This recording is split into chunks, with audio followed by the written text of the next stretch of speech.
Hello बच्चों, स्वागत है आपका अपने चैनल SRS लर्निंग में। और बच्चों, ये आपकी 10th क्लास की बेटा साइंस की विज्ञान की वर्कशीट है जिसका नंबर है 57 इसमें आज हम क्या प्रकाश का अपवर्तन, जिसको हम रिफ्रैक्शन बोलते हैं, वो पढ़ते हैं। तो पहले हम समझते क्या कि जब प्रकाश एक माध्यम से दूसरे माध्यम में तिरछा होकर चलता है तो दूसरे माध्यम में उसकी जो जाने की जो दिशा होती है उसमें बदलाव आता है। इस परिघटना को हम प्रकाश का परिवर्तन कहते हैं। जैसे ये कोई माध्यम है, ये पहला माध्यम है, ये दूसरा माध्यम। जब प्रकाश तिरछा होकर जा रहा है किसी माध्यम में, तो जो उसकी जो चाल होती है दूसरे माध्यम में वो क्या है, बदल जाती है। इसको हम क्या बोलते हैं, रिफ्रैक्शन। और प्रकाश की सबसे तेज चाल चाल निर्वात में होती है, जिसकी क्या है, वैल्यू क्या है, 3 × 10⁸ मीटर सेकेंड। निर्वात क्या होता है, आपका जो वैक्यूम होता है, जो मतलब वहाँ पे बिल्कुल भी आपकी क्या है, हवा नहीं होती। अपवर्तन का कारण क्या होता है, प्रकाश की चाल में बदलाव। ये हमें क्या है, हमें ये दे रखा है, इसको हमें थोड़ा याद करना पड़ेगा। अब हम चलते हैं आगे। ये आपका क्या है, कांच के आयताकार स्लैब से अपवर्तन के, आपका ये क्या है, कांच का स्लैब है आपका आयताकार, इसमें से अपवर्तन हमें बता रखा है। अपवर्तन हमने क्या पढ़ा, अभी हमने क्या, प्रकाश का परिवर्तन। वो क्या होता है, जब जो प्रकाश होता है तिरछा होकर चलता है तो उसकी जो उसकी दिशा होती है उसमें बदलाव आता है। जैसे आपका ये स्लैब दे रखी है, इसमें क्या है, ये आपका प्रकाश जा रहा है किस में, दूसरे आपका कोई स्लैब में जा रहा, तो इसका जो चाल होगी वो क्या है, बदल जाएगी। ठीक है। अब क्या है, आपतन कोण निर्यत कोण के समान होता है। जो आपका ये जो कोण दिखा रखा है आपका, ये आपका आपतन कोण है और ये आपका निर्गत कोण है। ये दोनों क्या है, समान होता है। जिसकी जितनी, अगर इसकी बाई चांस ऐसा एग्जांपल, अगर इसकी वैल्यू 50 है तो इसकी भी निर्यत कोण की भी क्या होगी, 50 इसकी वैल्यू होगी। इसका मतलब ये है। ठीक है। अब क्या है, पार्श्व विस्थापन। कांच के स्लैब के कारण प्रकाश के मार्ग में विस्थापन हो रहा। पार्श्व विस्थापन क्या होता है, जब कांच या आपकी जो कांच स्लैब है, इसमें जब आपकी जो लाइट है, जब प्रकाश है, उसके मार्ग में क्या है, विस्थापन होना, इसको हम बोलते हैं पार्श्व विस्थापन। पार्श्व विस्थापन अब आपका है कि ये जो आपका ये दे रखा है, क्या है, ये पार्श्व विस्थापन है आपका, इसको D से हम डिनोट करते हैं।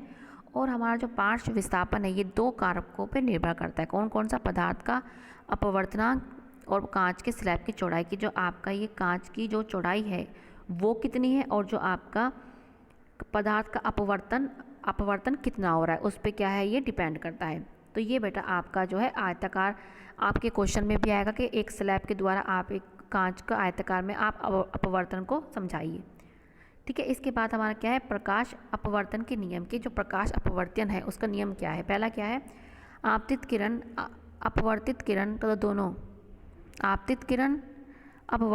दोनों माध्यमों को अलग करने वाले पृष्ठ के आपतन बिंदु पर अभिलंब सभी एक ही तल पे होंगे। जैसे आप यहाँ से समझ सकते हैं कि ये जो आपतित किरण आ रही है और जो आपकी क्या है, अपवर्तित किरण है, जिसको आप रिफ्रैक्टिव बोलते हैं। क्या है, आप जब क्या है, कोई किरण जब यहाँ से आती है, आपतित किरण है और अपवर्तित किरण, और आपका ये क्या होता है, ये आपका अभिलंब होता है। ये क्या होता है, नॉर्मल जिसको बोलते हैं। ये तीनों क्या है, एक ही तल पे, एक ही पृष्ठ पे क्या है, में होते हैं। इसका मतलब ये है। और क्या है, इसमें प्रकाश के निश्चित रंग तथा माध्यम के युग्म के लिए sin I, जिसको आप आपतन कोण, तथा sin R अपवर्तन कोण का अनुपात स्थिर होता है। इस नियम को स्लेगन का नियम बोलते हैं। अगर क्वेश्चन आएगा कि स्लेगन का नियम क्या है, तो आप क्या लिखेंगे, स्थिरांक जो है SI अपोन में क्या था, SR। जैसे आपको यहाँ पे SI आपको दिख रहा होगा, क्या है, ये SI है आपका, ये क्या है, SR। तो ये हमारे दो क्या है, प्रकाश अपवर्तन के नियम हैं। ठीक है। क्या है कि आपतित किरण और अपवर्तित किरण तथा दोनों माध्यम को अलग करने वाला पृष्ठ के आपतन बिंदु पर, जो आपतन बिंदु कहाँ पे, जहाँ पे जो आपकी आपतन किरण पड़ती है, उसको बोलते हैं हम अभिलंब। ये तीनों क्या होंगे, ये तीनों एक ही तल पे होंगे। और क्या, प्रकाश के निश्चित रंग तथा माध्यम के युग्म के लिए जो आपका ये क्या है, ये और आपका I और आपका ये क्या है, ये अपोन में आपके होंगे।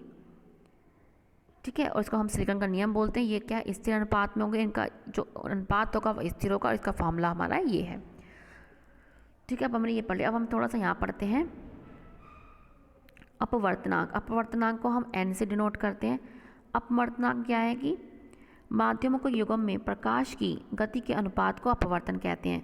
कि जब क्या है माध्यमों के युग्म में प्रकाश की गति के अनुपात को एक माध्यम से दूसरे माध्यम में जो प्रकाश होता है उसकी गति क्या है उसके अनुपात को, ठीक है, उसके अनुपात को हम क्या बोलते हैं, अपवर्तन। जैसे हमें ये दे रखा है n क्या है, माध्यम 1 में प्रकाश की गति और माध्यम 2 में प्रकाश की गति। जैसे आपका ये क्या है, माध्यम 1 है और ये माध्यम क्या है 2, इन दोनों के बीच की गति को हम क्या बोलेंगे, अपवर्तनांक।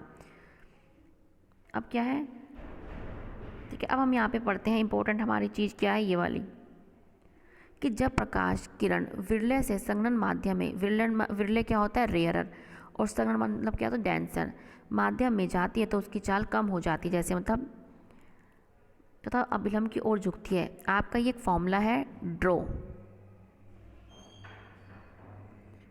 ठीक है, आपका क्या है ये फॉर्मूला, इसको फॉर्मूला हम दिखा सकते हैं। इसका एक फॉर्मूला है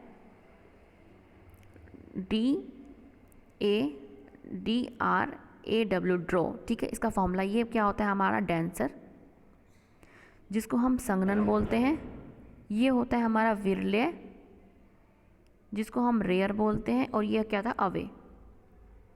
क्वेश्चन के हमारा ये क्या है कि जब प्रकाश किरण विरले से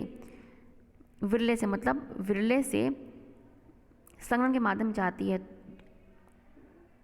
अब क्या है, जब विरले से संघनन माध्यम में जाती है तो वो अभिलंब की ओर झुकती है। जैसे आपका कोई ये है, आपका जो ये माध्यम क्या है, ये रेयर है, मतलब ये जो माध्यम है आपका विरले है।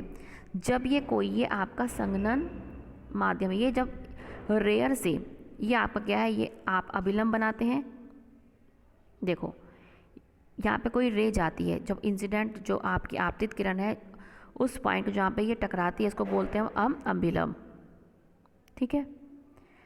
और जो आपका ये फर्स्ट माध्यम है ये क्या है, विरले है, और ये माध्यम कौन सा आपका, डेंस है, मतलब संघनन है।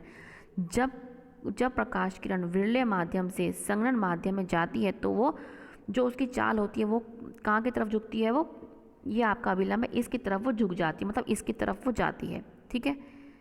और दूसरा क्या है हमारा, जब प्रकाश किरण, अब दूसरा क्या आ रहा है कि जब प्रकाश किरण संघनन से विरले माध्यम में जाए तब उसकी चाल अधिक हो जाती है और अभिलंब से दूर हट जाती है।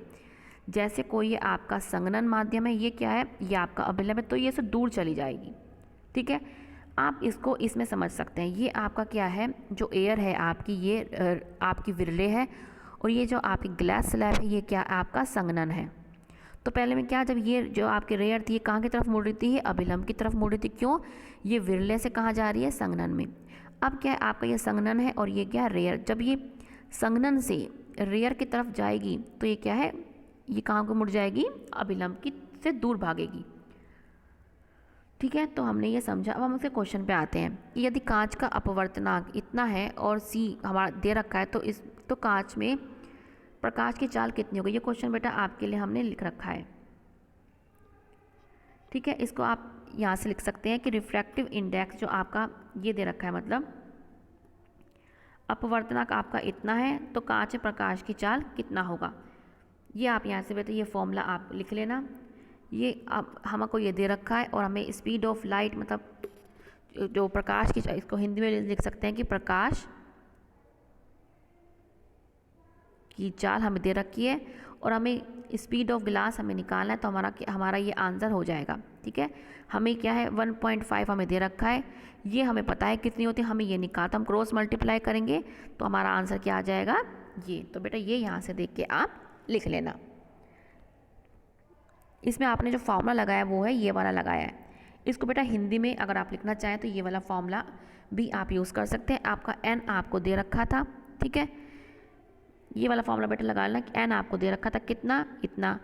स्पीड निर्वात में प्रकाश की चाल आपको पता है कितनी होती है, अपॉन में ये आपको निकालना, ये आपने क्रॉस मल्टीप्लाई किया तो ये आ गया ऐसे और ये आ गया ऐसे, ठीक है।